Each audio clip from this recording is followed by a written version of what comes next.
Hello mga kalobs! Kumusta po kayo? Kumakain na nga din po pala si Papa ng pang-umagahan. Ay pasok pa rin po kasi si Papa mga kalobs. Eto po palang corned beef na may itlog yung inaalmusal po ni Papa. Kami nga po ni Kuya ay mag-aalas 7 na nga po ay tulog na tulog pa rin po pala. At wala nga po akong kaalam-alam na wala po palang pasok. Kaya nung paggising ko nga po ay nataranta nga po ako mga kalabs. Bakit? 7:17 na Oh. Anak, walang pasok! Walang pasok! Nay! Walang pasok! Asyo? Walang pasok! May bagyo. Grabe nga po yung pagkataranta ko mga kalabs. Akala ko po talaga ay may pasok po kami. Hinayaan lang po pala kami ni Mama na matulog dahil alam niya nga pong wala kaming pasok. Gising ko na nga din po si Kuya nung nagising na ako. Sabay na po kasi kaming kakain dahil iinom pa nga po siya ng gamot niya. Sinubukan ko nga din pong iprank si Kuya na walang pasok at late na nga po siya. Kaso lang ay naririnig niya nga daw po pala yung taranta ko. At pagkagising ko nga po sa kanya ay nagbasa na nga po siya kaagad ng GC nila.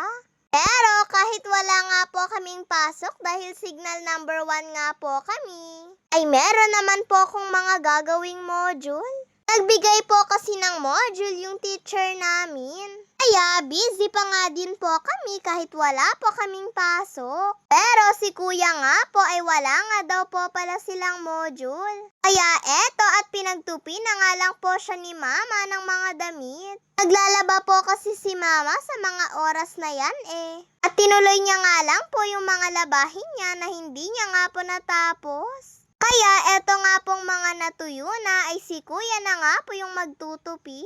Hindi ko na nga po natulungan si Kuya dahil busy po kasi ako. Marami nga din po kasi kaming module na sasagutan. Alos wala na nga din po akong naitulong sa bahay Dahil maghapon ay nag-module nga lang po yung ginawa ko. At nung mga bandang hapon nga po ay nagutom nga po ako. Kaya eto at binuksan ko na nga lang din po eto pong cup noodles na pinabili ko kay Papa nung isang araw. Nung isang araw pa po kasi ako nagki-crave dito po sa cup noodles. At salamat naman po at nakabili nga po si Papa.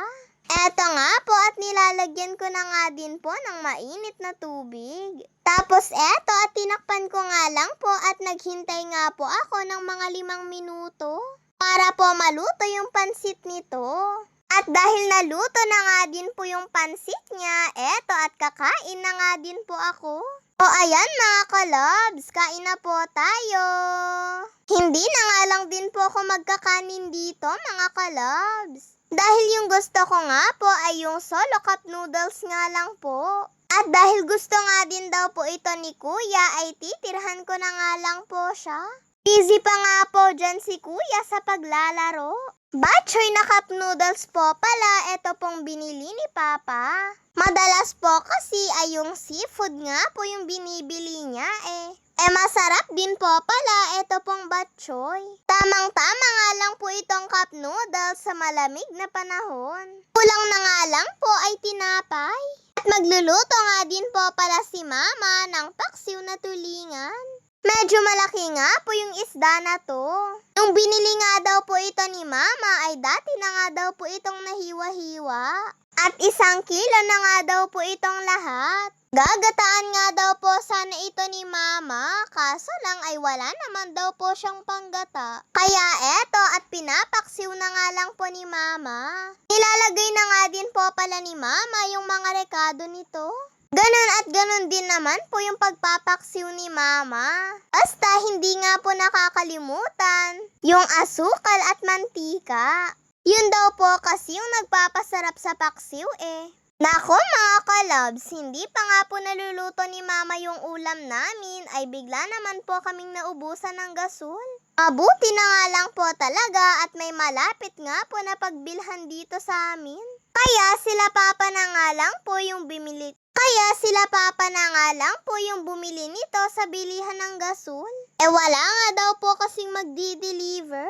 Kinakabit na nga din po ni Papa eto pong gasol para nga po matapos na ni Mama yung niluluto niya. Mabuti na nga lang din po at nandito nga po si Papa nung naubusan kami ng gasol. Ayan, at pwede na nga din po mga kalabs, kaya ipinagpatuloy na nga po ni Mama yung niluluto niya. Nung maluto na nga din po itong isda ni Mama, ay pinanghuli niya na nga pong nilagay eto pong pechay. Medyo madami nga po itong dahon ng pechay. At nagbigay din po pala si nanay nito pong beans na may halong bulaklak ng kalabasa. Naku nga, at mas masarap nga po ito para sa akin. Nagsabay pa po talaga dun po sa paksiw na niluto ni Mama. Pero sabi nga po ni Mama, kung may matira man daw po sa paksiw ay pwede niya naman daw po yung prituhin para bukas ng umaga. At nagbigay na nga din po si Mama ng 2 hiwa ng isda kay nanay. Tinikman ko nga din po itong luto ni nanay at sobrang nagustuhan ko nga po. Mahilig pa man din po kasi ako sa ganito eh. At bago po pala kami kumain ay may tinanong nga lang po ako kay Papa dito po sa module ko. May hindi po kasi ako naintindihan dito eh. Kaya kailangan ko nga po ng explanations. Sa totoo lang ay hindi ko nga din po kasi kayang sagutan yung iba dito kapag wala nga pong nagpapaliwanag. Kaya para nga po sure ay nagtanong pa nga po ako kay Papa. At eto na nga po mga kalobs, nakapaghanda na nga po sila Kuya at Mama. At bago po pala kami kumain ay nagpasalamat nga lang po kami kay Lord sa masasarap na ulam namin. As usual, ako nga po lagi yung naglilid ng prayer.